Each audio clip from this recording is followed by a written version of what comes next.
orang yang tukang nyabu. Kedua, urusan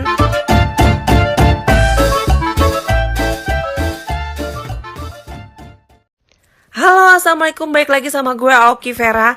Kali ini gue mau jawab pertanyaan dan begitu banyak DM yang menanyakan mengenai surat suara yang berceceran di Malaysia. Mari kita ingat-ingat lagi kasus 7 kontainer yang sebar siapa? Orang yang tukang nyabu. Kedua, urusan tante plastik.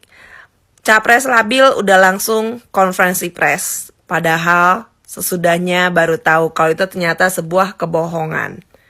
Ketiga, settingan mengenai server KPU. Bolak-balik mereka membuat gelombang kebohongan. Kamu tahu, kebohongan yang dilakukan berkali-kali akan menjadikan masyarakat yang nggak ngerti menjadi percaya. Dan itu taktiknya apa? Taktiknya yang pernah dipakai oleh Nazi, oleh mereka para komunis di Eropa.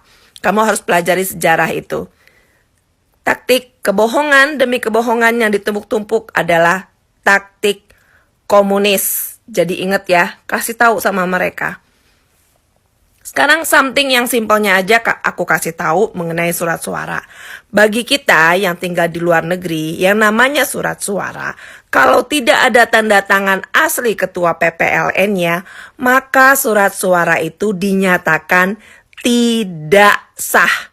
Ingat ya, sekali lagi, kalau tidak ada tanda tangan asli ketua PPLN-nya, maka surat suara itu dinyatakan tidak sah. Jadi, lo mau fotokopi sebanyak apapun, terus lo setting seolah-olah menemukan sekian banyak surat suara, silakan.